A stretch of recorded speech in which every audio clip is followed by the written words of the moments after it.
All right, we are live. I am so excited to do this. This is the first time that we've done a video recording for Mistakes Make Magic. And you may be listening to this as a podcast, or maybe you came across this on our new YouTube channel. So wherever you prefer to listen, feel free. If you're listening on one platform and want to switch over, you can absolutely do so. You may see, if you are on YouTube, a photo or video of me, and then also on the screen back there is someone that I am getting ready to introduce. She has become someone that is very dear to me. She was a participant at my recent photography workshop, and I just love her to pieces. And now we are having the opportunity to work on some fun things together, and I just really am so impressed by her growth, and we're going to be talking about some things that hopefully I can help her with today during this podcast episode. So my guest today is Krisha Lynn. Krisha, welcome to the podcast. Hey, everyone. So that's Krisha. If you're on YouTube, she should have just popped up on your screen. And we're going to be diving into some questions today. So these are all questions that Krisha has written out for me. They're specifically related to posing and pricing. And I wanted to say that we are working on creating community right now in Facebook at the Catherine Guidry community. So if you are someone who has a question about photography, maybe this spurs some thought for you, you can absolutely hop over there and ask us a question online or on Instagram. So without any further ado, Krisha, thank you so much for being here today. I'm so excited to have you on the podcast. You're so sweet. And I am so excited to be here also. I think we are going to have a really great convo with some really great, valuable information that you're going to answer my questions with. So I'm super excited. So yeah. I hope so. I feel like we always have really good chats and conversations. So hopefully this is no different. I feel a little bit of pressure because there's like zero editing with videos. So. But we've got this. Yeah.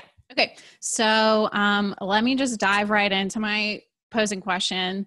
My first big question that always comes up for me is getting in the mindset to slow down and be able to, dial in my settings correctly and make sure I'm composing a nice image, and then also posing my actual clients. Like, I feel like sometimes it feels like juggling too many balls.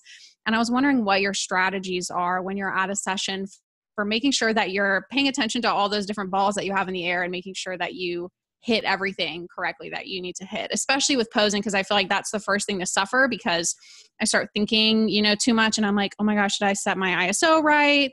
Okay, is this background really distracting? And then I forget to tell the clients like, oh yeah, you look great, or, do this, do that. So I'm curious how you kind of handle keeping track of all that. Okay. So as you were talking, the first thing that I was thinking about is that I think a strategy that anyone should have before they step into a portrait session or a wedding day or anything like that is to really familiarize yourself with your camera, because it is overwhelming when you are trying to do all the things. You're trying to pose them and figure out the location and figure out the lighting. So the last thing that you really need to be doing is figuring out your camera settings. And so the great thing about that is that working with your camera is something you can do at home. You can practice that. You can walk around your house. You can stage different things in your home. And that way, when you get to the session, you're not as consumed with the camera as you are with the things on site. So that would be my first tip of sessions, is to get to a point where you're comfortable with your gear and you're prepared and you're packed and you feel really good, because a lot of that is internal struggles of balancing all the things, like you said. So the more things you can eliminate, the better. The second thought that came to mind while you were asking your question is about confidence. And it's perfectly normal to get in your head and to be nervous when you're taking pictures. I mean, I've been doing this for like 11 years, and I still will have these scenarios where things are happening around me. Maybe someone walks up to us in the French Quarter and they're making a scene about us taking pictures in a good way, but all the attention is on us and they're watching. Or maybe it's pouring down raining and I'm already dealing with a variety of circumstances outside of the posing. But I think if you can channel confidence in yourself, in that you believe that you can do this, that will really help calm you down. Just telling yourself, like, I can do this. I know what I'm doing. I've prepared, I've practiced, and I can move forward with a good session. And two of the things that I said in that sentence was, I prepared and I've practiced. And I can't really emphasize that enough, that before you go and shoot your first paid session, you should absolutely practice. And I just did a mentoring session with another photographer who was talking about, you know, building her portfolio and how she could get more clients. And what I told her was that, you know, even if somebody's doing a session for free, there's like, you know, on their end, they're not paying you. There's still a level of responsibility there in terms of their time. And so before you step into anything, like, unless it's a friend or family member. So that's where I would start. Friends and family, they love you no matter what. They will do anything for you. Start with them, photograph them, practice, practice, practice. And then another thing that I would suggest doing is before I go to a photo shoot, I like mentally map out the session in my head. So for example, if I am shooting at a local venue that I haven't photographed before, I'll spend some time either going to the location in advance or Googling it if it's out of state, and Google mapping around the venue or like what's around it, down the street, and trying to familiarize myself with that. The more information I have going in, the better I can do, because again, I feel more confident. And even just having a plan for the session. So a couple of things that I do. One, I always tell the couple to show up in their dressiest outfit if they have two outfits. That way I know they are going to be in the more formal poses first. So it kind of gives me an order to the posing strategy. And then I know as we get into the more comfortable outfit, we're going to do a little bit more free and loose posing, maybe like some more walking or running or him lifting her type thing. So just kind of going in with a plan, knowing maybe what locations I'm going to shoot and potentially poses as well. I have a sort of posing flow that I do. I know, Krisha, you know about my posing flow because you came to my workshop, but for every session, I flow through my poses. I have a sort of catalog of poses that I practice over time and build up. And when I'm shooting, I flow through them in a pretty similar order so that I'm not jumping around too much. So I hope that helps answer that question. Did that help at all? Yes, that was so good. So many good tips in there. I especially love that you said that you will even like go on Google Maps and like street view it, because that is so smart. Like, I mean, it's there. Why not take advantage of it? Yeah.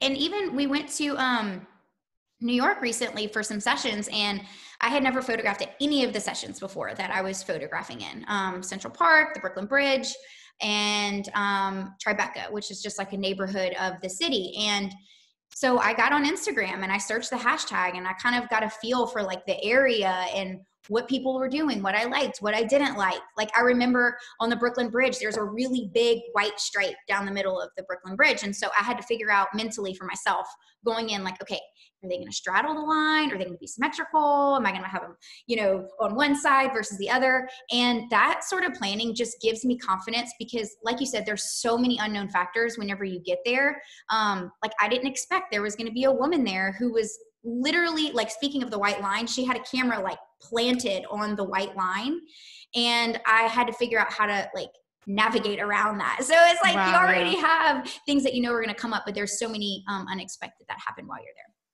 Yeah. And that's what I struggle with the most too, is, you know, getting to the point where the only thing I'm having to worry about at the session is what's the stuff that's going to pop up that I can't control. So getting to a place where you feel confident about everything that you can control is, I think, really what's most important. Yes. Absolutely. So can you talk a little bit more about your posing flow and kind of how you direct your clients in that flow? And how did you, was it just like literally just spending all that time like going through these poses over and over again? Or did you kind of like pull a Mulan and have like the poses like written on the inside of your arm? Because that's sometimes what I feel like, I'm like, how am I going to remember all of this, you know, at a session? So I've definitely heard of photography. I've never heard that term, by the way, but that's really such a fun way to coin it. I've definitely heard of photographers doing that. Like maybe they'll reference photos on their phone, or they'll have them like sketched out even. But I think for me, I have a lot of pride, honestly, and there's nothing wrong with it, but I felt like I would feel less than if I did that during a session, because I don't want them to feel like I don't know what I'm doing, even though I may not have actually known what I was doing. I wanted them to believe that I did, because the more they believe that I did, the more I believed in myself. And so what I would do, and the way that I learned to pose, was very much grassroots. Yeah, to some extent, I would observe in my free time, like, okay, yeah, I like the way that someone did this or someone did this, but really I would practice. And then when I get home, I would review my images and see what things were working and what things were not working. And that's very easy for anyone to do, is to look at their images and be like, why is this image not great? Well, maybe her head was tilted the wrong way, or maybe, her neck was back and she needed to pull it forward. And those are the strategies that I think really separate good from great poses. And people say all the time, Kat, like, your poses are so natural. The last thing I do is tell people to go and act natural. I am so specific with the posing, all the way down to their fingertips. I will, if I have to, remind them every single photo, relax your hand, or pull your shoulders back, or don't lock your knees. Whatever it is that they kind of tend to fall into, I will absolutely remind them, and they appreciate it. We are their mirrors. We are their eyes. They can't see themselves. And so it's up to us to be specific. In regards to the actual posing flow, so once I started to see what poses I really liked and what poses I felt like I could do well, I began to mentally map them out into a certain order for a variety of reasons. So for example, every single photo shoot, the first photo that I take is the quote paper pose. It's the photo of them smiling, looking at the camera. Now, that seems like a very easy pose, right? Like, oh, you just have them get together, smile, and look at the camera. But again, down to their fingertips, it has to be perfected. Is his body turned into hers, or his feet pointed at her? So often the groom is facing, I guess for the paper pose, he could be slightly at an angle. But if they are, say, turned all the way into each other, looking at each other, and they went from that paper pose, his body needs to be turned toward her completely. But going back to the paper pose, so that say they're, arms behind each other's back, smiling and looking at the camera, I want to make sure that she's turned in, that the leg that's closest to the camera for her is bent. I want to make sure that her arm is nice and soft, and that she's on her favorite side. Is her ring her favorite side, or does her part side determine what side is her favorite? And a lot of that does come from communicating with them. But once I do the paper pose, I know the next pose is going to be turned in towards each other all the way. Bodies turned in, arms around each other like they're hugging, and then I'll have them look at each other, close up, full length. So all of a sudden, even at this point, I have 4 photos. Close up paper pose, full length paper pose, turned in towards each other, close up, turned in towards each other, full length. And then if I sway to the right and sway to the left, now I have 6 images. So that's a perfect example of how I create a multitude of images very easily, simply by changing focal length, where I'm cropping, and my positioning. I try not to move the clients more than 4 to 5 times per session. So for every session that I'm photographing, I really try to find about 4 to 5 different locations. And within those locations, I will move them through a flow of poses to where I don't have to take them from seated to standing to jumping to doing a cartwheel. That's an exaggeration, but I'm really trying to have them flow through their poses so they feel like it's seamless. And at the end of it, when we've been shooting for 2 hours and I ask, how was that? They're like, actually, it wasn't that bad, because they didn't have to think about it. I want to be their brain. I want to be their eyes. I want my clients to literally come and just be and have fun and be with each other. That's my goal. Yeah, I think that's something that, especially when you're starting out in photography, like I am, you expect that you're going to go to a session and just poof, magically you're going to get beautiful photos and you're not going to have to do anything because, all these photographers that I love, their photos look so natural. Well, there's so much work that goes into that. But again, the work should be on the photographer and not on the client. And I think that's a big thing that sometimes people miss, is that like the more work you're putting on the client to pose themselves is way more work for you in the grand scheme of things, because they don't know how they look. Like you said, you have to be their mirror. They don't know what looks good in a photograph versus what feels good to just do. Because a lot of times stuff that you set up as a pose kind of feels weird to people because it is weird. It's weird to pose in front of a camera. So it is. that's And really I want to important. add something to that, Krisha. So I love that you brought that up because comfortability of the client is really imperative to how natural the images look. And I'm not sure if I'm preliminarily jumping in. I don't know if this is a question that you were planning on asking, but I feel like the fact that you brought it up, I think we should dive into that. The Yeah. comfortability of the client. When you're posing the client, yes, you can tell them what to do down to their fingertips. Excuse me. But I think that when you are working with someone, observing their natural tendencies, their body language, and their overall disposition is extremely, extremely important. If they are uncomfortable, I will instantly say, oh, actually, let's do this. I can tell because I'm looking and I'm observing. I'm not just saying kiss her on the neck, and then he'll hesitate, and then I just push forward more. I'll say, which first of all, I never really do that because that makes me uncomfortable. And if I'm uncomfortable, they're uncomfortable. So, but if say hypothetically, I did say, give her a kiss on her neck. And he was like, okay, that slight hesitation, I would see it. And I would say, actually, you know what? Why don't you give her a kiss on her cheek instead? And then I would see the relief come over him and I would know, oh, that was a good call. Encouragement is huge. Whenever you're photographing with someone, they can't see themselves. And even Brad and I, we get photographed about once a year. And I always make sure to observe how I'm feeling because I realized recently that encouragement actually helped us. The person who was photographing us was like, oh, that looks amazing. And I remember feeling, oh, wow, we're getting the pose, we're getting the thing. And so I try to remember that when I'm working with people. I don't ever say things like, no, that's not right. Or, I don't know, that looks weird. I'm always very encouraging, like, that looks awesome. Even sometimes if it's not perfect, I will shoot it, continue to adjust it, and then I'll shoot it again. Even if I'm shooting film and it costs me a couple of bucks to take a second or third photo, I will still do it if it will keep the morale high. Because keeping the morale high, keeping them feeling really good is huge and will actually make them be comfortable.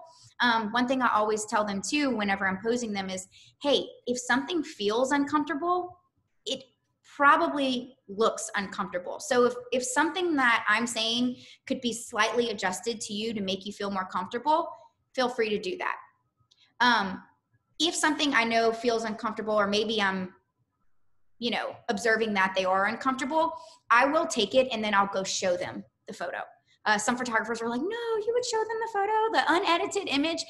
100% I would. And the reason why is because I can see that it looks good. And sometimes when they see it, they believe it more and they're more confident in themselves. Because, you're still feeling a little uncertain, even if someone's telling you like, great job, that looks amazing. But if I show them and they look good, then they're like, oh, wow, dang, we do look good. So that's kind of my approach. And I love that you brought up that confidence factor for them because it really, really, really is huge. Yeah, it's so important. I think now hearing you say that, it's really important to learn the difference between what's weird because, posing in front of a camera is in and of itself weird and it's not something you do every day. And then what's actually like uncomfortable for the clients and what's going to be a bad experience for them. So you have to like learn what those two different things look like so that you're not coaching your clients into stuff that is making them super uncomfortable and thinking, oh, it's just the weirdness of taking a picture in the middle of a, downtown or wherever. You have to learn where the line is between those two things so that you aren't pushing your clients too far in the wrong direction. So I love the way that you kind of like clarified those two things. Absolutely. Okay.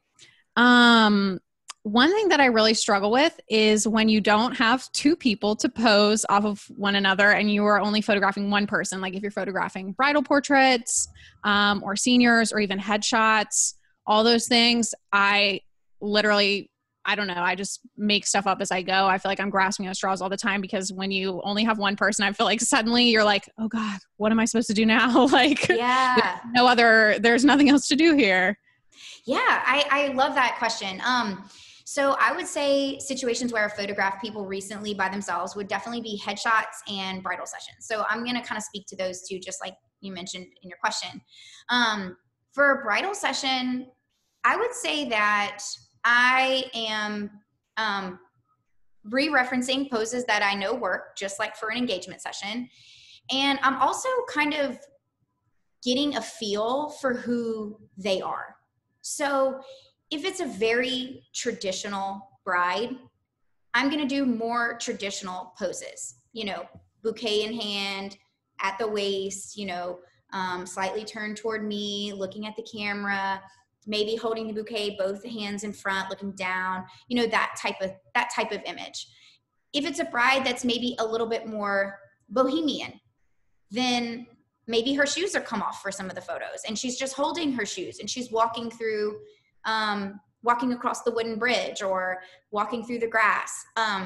So it's sort of this balance between the poses that I know work and who that person is. One thing I've always done is accept the clients for who they are. I definitely have a style and an aesthetic, but I will never like push my personal style onto them if that's not who they are. And my hope is that now that I've been doing this for over 10 years, that people who like my style it is their style. But especially in the beginning, whenever I was getting such a wide variety of people, I was always working really hard to let the images be a reflection of them. The specific couple comes to mind for me that first and foremost, they started the engagement session in my portrait studio. And I know this is an engagement session and we're talking about bridals and headshots. We'll come back to that, but just to say, they started the engagement session in the studio, which that in and of itself was unique. And they had made very clear to me in the beginning, like, look, we don't really want a lot of like looking at each other's like nose to nose, kissing, that type stuff. That's like not who we are. I mean, yeah, we're affectionate people, but like, we don't feel the need to have that in our images. And I totally get that. And they're not the only people who have said that either. But so I felt like it was my job to understand what that meant in terms of posing. So if I have, going back to the headshots or the bridals, if I have someone who comes in for headshots and, they are a marketing executive or like a CEO of the Ritz-Carlton, right? That portrait is going to feel different than a wedding photographer. And so it's my job to understand what is the purpose of these images, how are they being used, and who is this person? Because that will influence the type of poses that I'm doing for them. How are they sitting? Are they, upright and like leaning back into a chair, a little bit more reserved and confident? Or are they leaning forward and looking down and laughing? That's the difference. And sometimes if you spend enough time with your client and you observe what they're doing in between shooting, you'll notice more about them, how they hold themselves, who they are as people. Are they very loud? Are they very quiet? And I think the cool thing about portraiture is that you can take poses and make them identify with and match who the person is inside. So I would encourage you while you're shooting to observe those things about your client, maybe talk about it before you start shooting. And then while you're shooting, try some different things, try some different poses that you maybe even haven't done before. If there's a new type of person that you're photographing, to try in an effort to match who they are as a person. Does that make sense?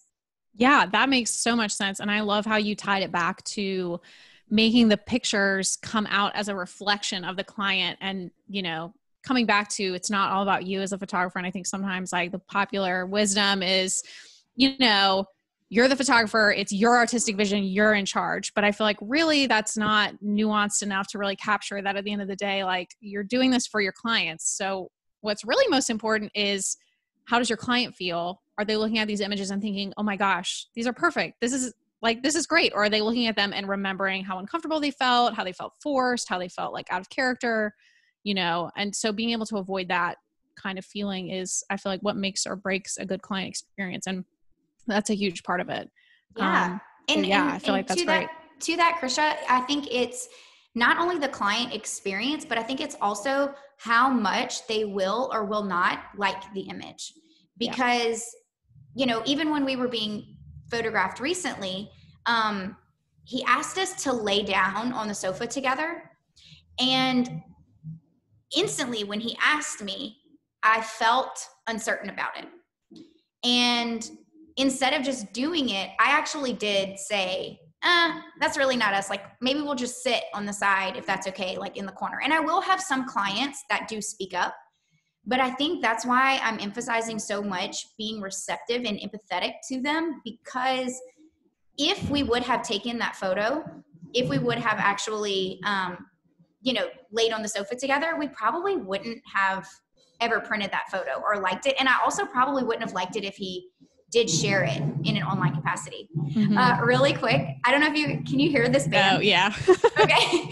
So we have a band walking past our front door right now. Oh, fun. Thank you, Mardi Gras. It's pretty cool, actually. Last night we watched a parade go by, and then right now there's a marching band walking past our house with everybody in costume. That's really legit. The only thing that comes on my street is that our neighbors across the street have a goose, and sometimes I hear it like honking. I've never seen a goose on our street. Our locations probably are slightly different, I think, Krisha. It's just a little. They also have chickens, and they used to the chickens would jump over the fence and come into our yard across the whole street. And I was like, y'all's chickens are going to get hit by a car. Y'all got to do something about this. Okay, I would love to see a goose on my street. Yeah, it would, it's really interesting. Love it. That's so fun. Okay, perfect. So you can move on to the next question. I'm so sorry I added to that, but I just felt like I wanted to get that was really, really good. That was so helpful. I just, I love hearing you talk about stuff because you're a genius. Okay. That needs to be edited out. Yeah, we got that. Thanks it's so true much. though. Oh my gosh. Okay. All right.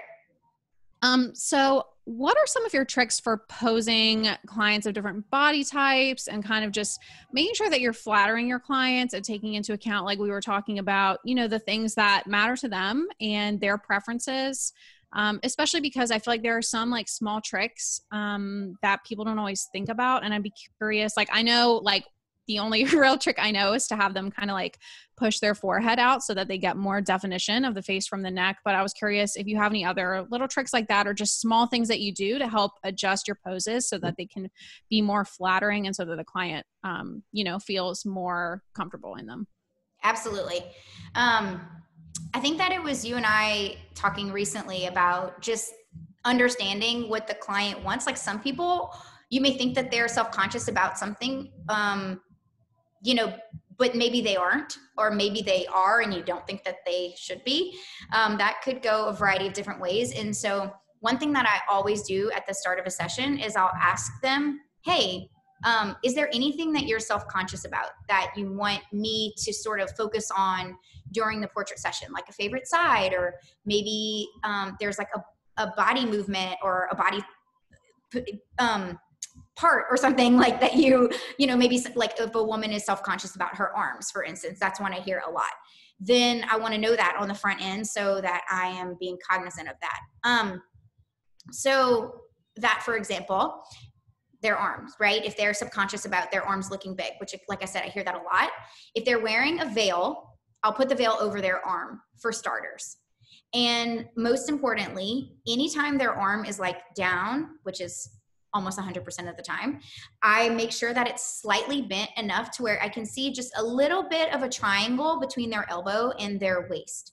And having that little bit of space is really nice because it shows their waist versus their arm. And it also creates a little bit of bend in their arm so that it's not pressed up against their body. Anyone who puts their arm up against their body, their arm's going to look bigger than it actually is.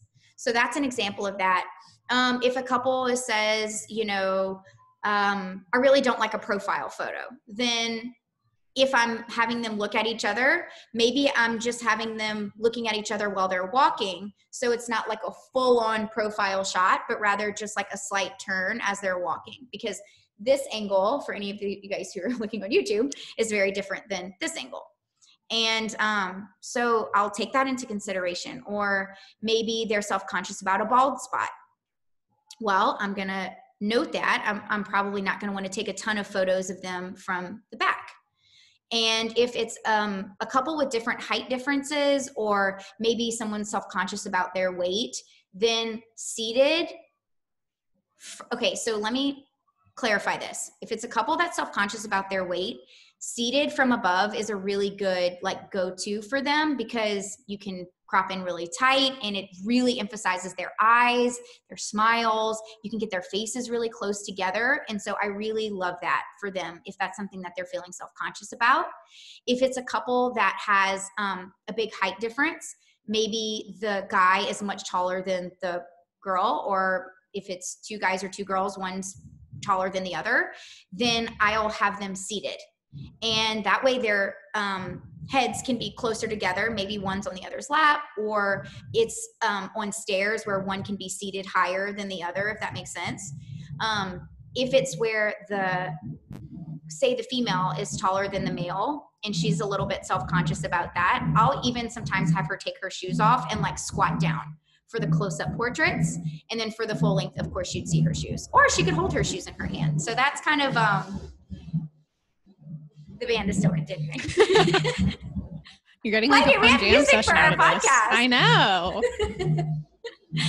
So yeah, I hope that kind of helps with those challenges that you occasionally run into. But I think the biggest takeaway for that is not to assume that someone is self-conscious about something when they actually might not be.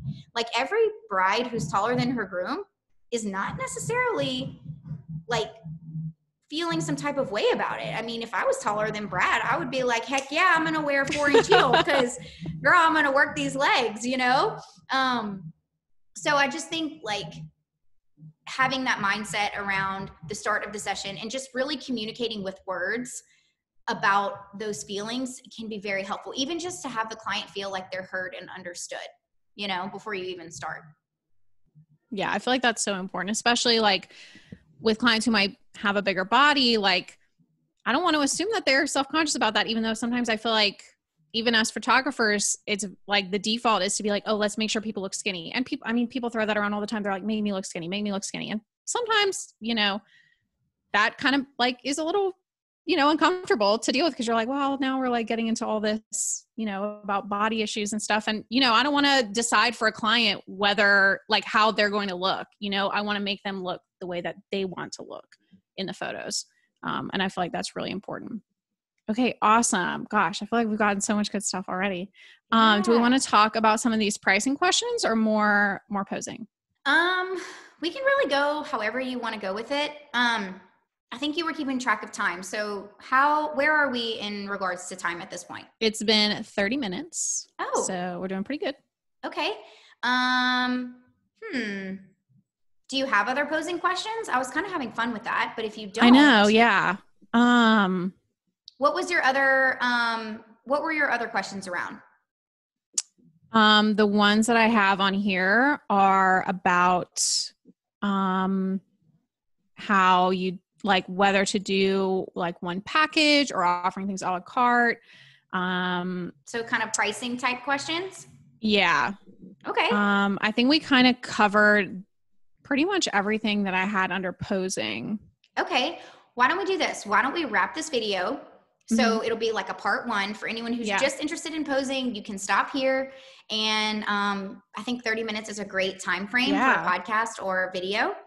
And then we'll hang up this call and then we'll do a separate video. So if someone wants to continue, we're going to do a section on pricing, packaging, and those sorts of things as like a part 2.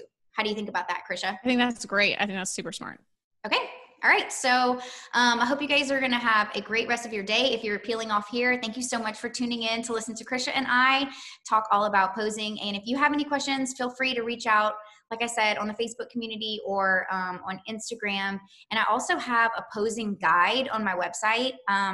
It's at www.catherineguidry.com/posing-guide-lead. Or you can just go to catherineguidry.com and click on For Photographers and you'll see it there. So I hope that's helpful. And Krisha, thank you again. So we are going to disconnect the call and then we'll rejoin in just a minute. Great. All right. All right. Bye. Okay. Bye.